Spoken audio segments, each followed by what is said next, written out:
Welcome to Three, a show about Federer, Nadal, and Djokovic, and part of the Tennis Channel Podcast Network. For the first time in a long time, we have one of our three in action, and he returns Novak Djokovic to Paris, lifts the title for his 37th Masters 1000 to pass Rafael Nadal. A historic week for him. He's secured year-end number one for the seventh time. We will talk about that later in the show, but let's start with this final against Daniil Medvedev, as Djokovic earns his revenge from the US Open in some sort of way at the very least. But this head-to-head, this rivalry, Djokovic and Medvedev, and Novak said it is probably his number one rivalry at the moment. Every time these two are in the same draw in a hard court tournament, they seem to meet in the final. So this feels pretty important. Amy, what's your read right now on the Djokovic-Medvedev matchup? That it's a good one. It's an epic. It's something that is a clash of different styles that I really like. On the surface, you would think that it is not a clash of different styles, but I think Djokovic is so far advanced in his game right now that he's solved the puzzle one step ahead of Medvedev, or he's made the chess move one step ahead. It appears that they're having a budding friendship because they've been practicing against each other leading into this tournament, which enhances the rivalry even more. And I do believe that these two are the top of the sport right now, and then several rungs down starts the next best. So it's these two, and then boom, boom, boom, everybody else. I do think that Djokovic got the best of Medvedev in this one, just coming to the net. That was the big story. And Djokovic chooses to start making serve and volley a major component of his game today. And that happened, and that's pretty exciting. Well, it looks to me like it's what's neat about Medvedev. He strikes me. He's a post-3 player. In the wake of Federer, Nadal, and Djokovic, other guys have to come up with other solutions. And Medvedev is pretty good at both the return game and the serve game. And he can do both of those, and he can exchange backhands with Novak. I mean, that became pretty clear in that US Open final. That's like, he doesn't fear that at all. So Djokovic in the Paris final had to come up with something new. And now we enter the real competitive dance, which is really fun to see who innovates more to do what with what. So then does Medvedev come up with something else? Or does Medvedev say, well, how do I get back to execute better what worked at the US Open over a course of 3 out of 5 sets? So now it is really fun. And unquestionably, you're right, Amy, those two, I mean, they won the majors this year. And the other guys, I mean, Dominic Thiem will just probably write off 2021. And we're going to see what's to come with Federer and Nadal. So right now it's Djokovic and Medvedev. And I think it's some really interesting tennis. I mean, Medvedev is a fascinating player. We're going to be studying him a lot more closely in the years to come, but he's already a real player of interest, a real kind of a cult favorite right now with a big cult following.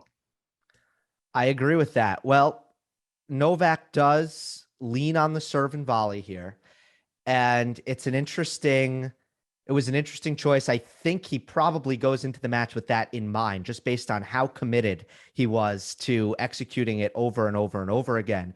He finishes the match having serve and volleyed 22 times, winning 18 of the points. That doesn't include serves that didn't go in. If you include those, he attempted to serve and volley 39 times, and he hit 86 total serves. So the number is this: 45%. On 45% of points, Djokovic was serve and volleying. That is mind-blowing in 2021. Well, and what's important about it, what needs to be understood about net rushing, speaking as a long-standing net rusher, is how it alters the other 55% of the points. Because now you're in the head of the returner in a different kind of way. Because now the returner knows, oh, I can't just clear the net with my return and hit it 8 feet over the net. So that alters the whole pattern. And I hope Rally Opelka watched that and saw that, because that's the way someone like that can win the French Open, with kick serves and angle volleys. Not that Novak does it to the Opelka level, but I think there's a real learning going on here that has to do. We're not going to see the days of Stefan Edberg serving and volleying 100% of first serve points. But now to mix it and to put it in the mix, it's really good because it can work. And I would like to add that a lot of coaches and, pundits within the sport will say, oh, sure, as a surprise tactic, mix it in, serve and volley. Well, this was a little more than a surprise tactic. I mean, this was like a major component. You could even maybe argue a plan A, especially from the second set on, of how Novak played yesterday. So this whole surprise tactic, yeah, use it as that. No, it was much more than that. Okay, well, they do it. There are players I've seen they do it. They're up 40-love, and then they do it. But then now the question becomes, and this gets into some real upper division chess, is when you do it and what the score is and reading the return. And that's got to be, there's got to be a lot of reading to understand which volley do you hit better to win the point or to force the play. That's interesting. But you could see Novak coming to it. And he's so diligent. You could just see his craftsmanship in every time he does something, whether it's a serve, the volley, there's a discipline because it wasn't helter-skelter. Well, Medvedev is also not a normal returner. I think the pundits who say you can't serve and volley, I think they have points, just like a Craig O'Shaughnessy has points to say players need to serve and volley more. But when it comes to Medvedev specifically, he has, I guess, borrowed from a Nadal innovation. And I don't know if Nadal can really be credited with this 100%, but the deep return position, the way back in the back fence, nowhere else to go. Bjorn Borg. Jump in. How far back was Bjorn Borg? Not as far as Nadal, but Tommy Robredo. I've seen a number of players. I mean, we'll go to Borg to more recently Tommy Robredo. A number of players. Okay. I think I wouldn't call it a Nadal innovation. I would just call it a visible execution, because it happens when the big man on campus does it. We see it a lot because he's playing in semis and finals. Sure. Becoming more popular. Is that safe to say? Team, Medvedev. Yeah, well, when a great guy does it, and Team did it too. When a great guy does it, hey, popular. Yeah, popular. Not, you mean deployed? Why not? Because hey, wait, this guy wins all the time, and he does it. Why not try it? He's winning with it. I think it's surface dependent too. I mean, some of the hard courts are becoming very slow. So if you're playing on a slow surface and you want to stand way back and take a real full swing, as opposed to, shortening it up and doing that kind of a return, you're going to play around with that. And maybe there's some experimentation going on. But in terms of the serve and volley, I just wanted to point out that you have to have the skills to do it, and you have to have the fitness to do it. So to just say, I'm going to start serving and volleying a lot without having worked on it is maybe not advisable. And that's why I liked what you said in the very beginning, Gil, when you said that this was something that he probably had been working on. Yeah. Novak, I think when you see Djokovic, you can always tell that he'd have been working on something, because he's not going to just randomly trot something out, but that's true for all pros. That's why they're pros. I mean, I think that's different than recreational players who don't practice. They don't practice things. They just play a lot of practice sets and a lot of matches. But as far as this return position goes, Nadal did that in the 2017 U.S. Open final versus Kevin Anderson. And look, if the guy is not serving and volleying, it's a great thing to do. I mean, this, Gil. I mean, remember we watched you playing a match, and I thought, wow, if I stood that far back to return, my return bounced into the net before it went anywhere. I mean, that's a common teaching method.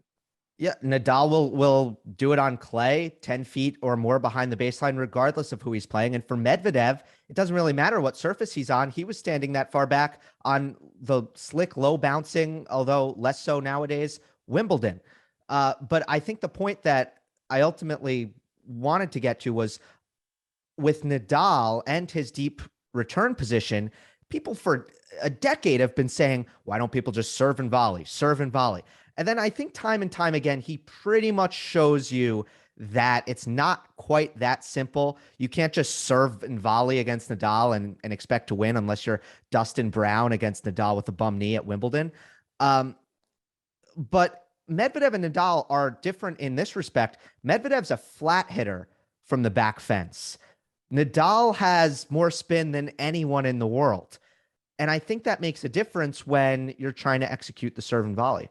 Oh, no Well, question. I think you need to look at where is the returner after they've struck the ball. And Nadal does something that they call climbing the ladder, where, you know, he's standing way back, but you blink and he's in a perfectly normal and legitimate return position. So if you're going to serve and volley as a volleyer, I think you really have to have a plan for what you're going to do with that volley. Are you going to put some backspin on it and make it short? Well, is he standing, by the time you hit that volley, is he really still standing that far back? I think if you look at the video, you'll see that Nadal corrects his position really quickly. And Medvedev too, you know, he can take one step and he's, you know, in a normal spot. But, you know, Medvedev was just completely caught off guard. And the biggest thing for me was that it affected the returns, all the returns, because of that tactic. Well, right. And so then the question is, was Medvedev caught off guard because it occurred, or also because it was new and frequent? And so that's what's going to be fun to see marching forward. I think the play when you serve and volley, when someone's standing that far back, is to volley short angle. But that takes practice. And again, you make a great point, Gil, versus a flat ball, it's one thing, versus a topspin ball, it's another. On the other hand, a topspin ball that someone is hit from 8 feet behind the baseline is different than when one hits. I mean, this gets to practice habits and things people work on, because that stuff has to be practiced. And then do you practice it in playing doubles? Do you practice it playing lower to, lesser players? I mean, again, this is, so carry the implication beyond just Djokovic and Medvedev, but to other people, how they actually go about honing an arsenal and how they do that. Of course, the hard thing in pro tennis, it's hard to practice against someone like Nadal, unless it's Nadal. Who are you going to get to okay, I want you to stand that far back and I want you to hit this return at about 4,200 RPM. And be a lefty. Yeah, I was going to say, right-handers, you probably want to practice with like Ruud or Sock, but they're righties. Yeah. That's a great point, Joel. The doubles, Novak played doubles in Paris this week. So how many serve and volley repetitions did he get playing with, I think it was Krajinovic, right, this week?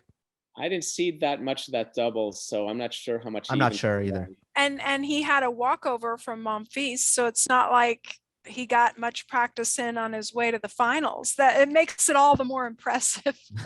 Well, it's just going to be interesting. I think it'll be interesting to see how or if Novak wishes to incorporate serve and volley into his arsenal in the years to come, because he's this is kind of interesting. Let me see. I mean, we'll see how that goes for him. And I think, of course, he had such a high success rate.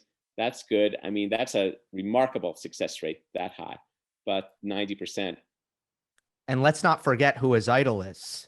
Pete Sampras, not Andre Agassi. And that's always something that's surprised me a little bit, because play style wise, he's more an Agassi. But the idols aren't based on ball hitting style always. Don't tell me that. Mine is. I'm aware of you, David. I got it. But not all are. I mean, sometimes it's all. I mean, the famous story is Novak being 6 years old and watching the Wimbledon final and seeing Sampras just win, and it's not like he's thinking, well, I'm not quite sure I'm going to be a split step serve volley guy. It's like, it's just a person. It's just a person in a moment. And then sometimes it's a literal, like John McEnroe's Rod Laver, and that's very vivid. Gil Gross, it's David Ferrer, and that's very vivid too. Last one on this. Joel, you hit on the efficiency, 18 for 22 points won. What does that mean for the next time they play? Because I would caution against an assumption that that's going to be the norm. Now, obviously, it'll be interesting to see what Medvedev does. Does he move up? Does he make adjustments? But even without adjustments, Novak's execution there and just how often it worked is probably something, and we see this in sports all the time, it's not necessarily going to work like that every time. No, it won't. I mean, that's a pretty high ratio, but it's not about even the percentage. It's about the existence. Yeah. It's about the premise, the presence. Like, see, now I have another way to break up your game. Look what I did. Paris was kind of this little test market, and now we saw something here, no different than like in American football, a quarterback knowing, okay, now I know about that weak cornerback on your left side, and so now I know it, and you know it, and I may do it, and I may not do it, but now it's in play, and I think that's kind of the genius of Novak trotting it out here. I don't know if he would have trotted it out in a Grand Slam match, trotting out, but now he has it. And it worked. And if you're Novak, you got to think, wow, hey, I'm kind of onto something here. Medvedev's tough in those baseline rallies. I don't blame Novak for searching for alternatives. So it's incredible, you know. I mean, and this is why we can do the show on these three guys, is because we will never run out of days like this where we're talking about something that in Novak's entire career, we've never really seen this from him. Leaning on the serve and volley as a regular tactic, point in and point out. Here's another question. Here's another thing I want to add to this. When you do it, when you try a new tactic against an opponent who's beaten you, as Medvedev had, or challenged you as much as Medvedev has with Novak, you think, hey, wait a second. Why just versus Medvedev? Why not versus Andy Murray? Why not versus Zverev? Why not? I mean, and there's just to see, because I think what we've seen before in the years is when Novak serves and volleys, it's sort of like, oh my, he's really searching for answers. You know, it's a plan C. Now, if he's saying, wait a second, this does have to be a plan C. Look how much I've honed this.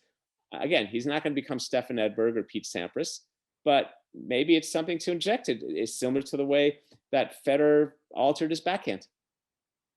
I have a great quote from Novak after the match. It said that was part of the strategy, to try to mix it up, put variety, and take away his time. He stands really far back, just like you said, puts a lot of returns back in play. He makes you suffer into unforced errors. You need to have controlled aggression against him. Think about that. Well, think about that. Would Novak Djokovic acknowledge that someone made him suffer into unforced errors? I mean, that's yeah. That's Chris Everett saying that about Martina or Tracy Austin, or someone say, I gotta do a little innovating here. And that could carry some strong implications for Novak for the next few years. That's the thing with Medvedev. Novak takes the court, and if he's on the other side of the net, all these things that are usually my advantage, rally tolerance, consistency, solidness, you know, movement, defense, Medvedev is like, I can match that. I can do that too. So that's why Novak uses tools that Daniil doesn't have right now. Really awesome stuff. You know, it's like because Medvedev is saying, don't you see, I'm your child. You have to be a really good baseline if I want to compete with you. And so here I am. But for Medvedev to try to start coming forward, I mean, looking at him yesterday, there were opportunities for him. You know, he was given a short ball, and the number of times I saw him retreat. So he just doesn't have the skills that we know of, you know, and you don't have the skill unless you can bring it in a final. Then he, you know, I don't know what the plan would be. Go to work in the off season. It'll be interesting to see what the chess move is. Well, then he'll see also, or alter the return position, or change return matters. You know, it's not that he has to then take it to Novak as much as he has to figure out a way to derail it. I don't know. It's fun to see, and it'll be interesting to see in the years to come what skills Medvedev builds. I mean, Medvedev is pretty young, and let's go watch Novak when he was that age and see how Novak. And that's the fun part of competition, is how each person asks these questions of the other, and we see if they can come up with answers. Novak's volleys when he was 23 years old was not capable of what we just saw. I think we'd all agree with that. Right. All right, let's get to the record.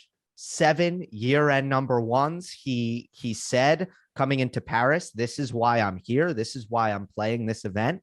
And he gets it done after a semifinal win over Hubert Hurkacz. This is a massive record when you look at Djokovic holding the record for weeks at number one. Now that he has year-end number one, he kind of owns this statistical category now of trying to be number one in the world.